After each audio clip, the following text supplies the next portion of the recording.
तो एक तरफ रूस धमकी दे रहा है तो दूसरी तरफ यूक्रेन को हथियारों की मदद नॉनस्टॉप पहुंचाई जा रही है। अमेरिका से होवित्ज़र तोपों की एक बड़ी खेप यूक्रेन पहुंच चुकी है। इन हथियारों की क्या खासियत है और अब तक कितने वेपन यूक्रेन को मिले हैं, इस रिपोर्ट के जरिए आप देखिए।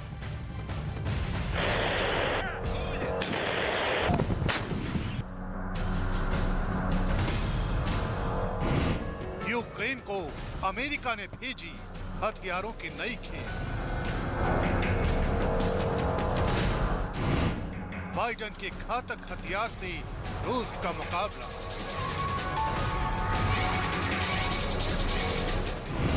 ज़ेलेंस्की को मिली होवित्ज़र की मदद।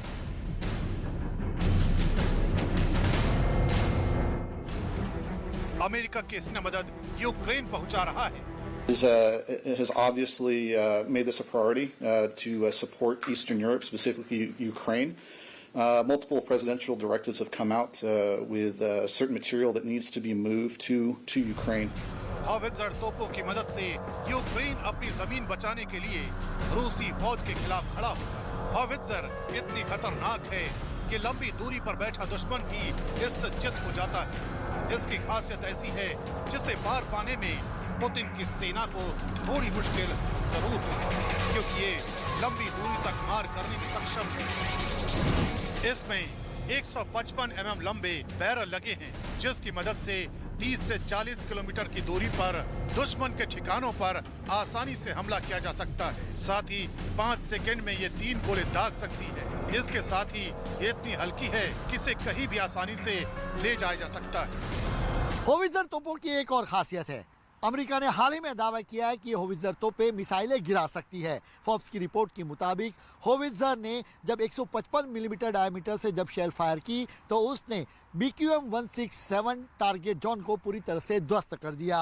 दावा ये भी किया जा रहा है कि इस बार जंग के मैदान में ये होवित्ज़र तोपें मिसाइलें गिराती हो, ऐसा दिख सकता है।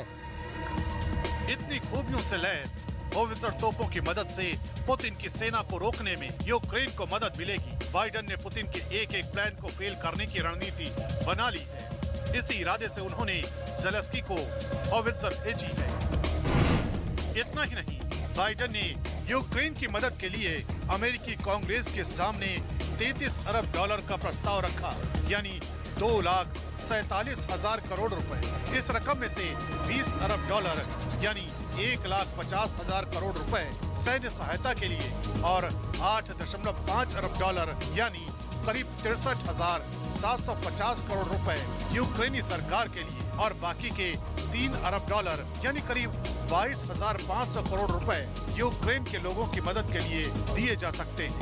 Всіх інших міст і громад Донбасу, які російські війська хочуть перетворити на руїни. В цій війні вирішується абсолютно все. Тільки якщо Україна вистоїть, вони будуть жити. Якщо ж російським загарбникам вдасться реалізувати їхні плани, хоча б частково, то у них ще вистачить артилерії і авіації, щоб зруйнувати до каміння увесь наш Донбас. Як вони це вже зробили з Маріуполем. В місті, яке було одним із найбільш розвинутих в регіоні, просто російський концтабір посеред руїн. І порядки окупантів в тій частині Маріуполя, яку вони, на жаль, поки що контролюють, не суттєво відрізняється.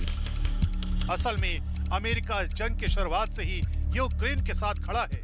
हालांकि वो सीधे तौर पर तो इस युद्ध का हिस्सा नहीं बना, लेकिन हथियारों के जरिए मदद देने में उसने कोई कोर कसर नहीं छोड़ी। वहीं अमेरिका की इस मदद पर चीन दलील दे रहा है कि हथियारों की खेप देने से युद्ध और भड़क सकता है। 送枪送炮不会带来和 सिर्फ अमेरिका ही नहीं बल्कि नाटो के सभी सदस्य देश यूक्रेन को मदद कर रहे हैं। ब्रिटेन ने रूसी सेना से मुकाबला करने के लिए अपने 8,000 सैनिक अभ्यास के लिए पूर्व यूरोप इलाके में भेजे हैं। साथ ही में 1,000 सैनिक पोलैंड भेजे हैं। इतना ही नहीं, काला सागर में रूसी युद्धपोतों को निशाना बनाने के लिए यूक्रेन को एंटी शिप मिसाइल देने का भी फैसला किया है। ब्रिटेन की इस मदद को लेकर रूस पहले ही उसे अंजाम भुगतने की चेतावनी दे चुका है। बावजूद इसके ब्रिटेन पर कोई असर नहीं है। पश्चिमी मीडिया ने दावा किया है कि ब्रिटेन काला सागर में रूसी युद्धपोतों को निशाना बनाने के लिए जल्द ही यूक्रेन को अपनी घातक ब्रिमस्टोन मिसाइलें देगा।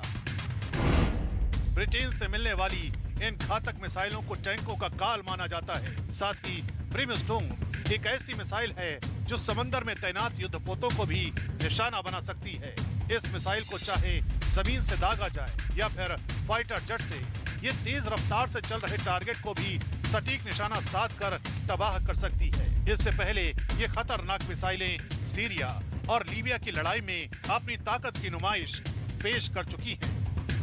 इन मिसाइलों को यूरोप की मिसाइल बनाने वाली कंपनी MBDA ने ब्रिटेन की रॉयल एयरफोर्स के लिए खास तौर पर तैयार किया था और इन्हें दुश्मन के खिलाफ जमीन या हवा से लॉन्च किया जा सकता है। ये मिसाइलें सुपरसोनिक हैं, मतलब आवाज से भी ज्यादा तेज रफ्तार से अपने निशाने की तरफ जाती हैं। वहीं एक ब्रिमस्टोन मिसाइल की लागत करीब $1.5 लाख यानी भारतीय रुपयों में 1 करोड़ से ज्यादा होती है। ब्रिटेन के अलावा जर्मनी और सऊदी अरब की वायुसेनाओं के बेड़े में भी ये मिसाइलें शामिल हैं।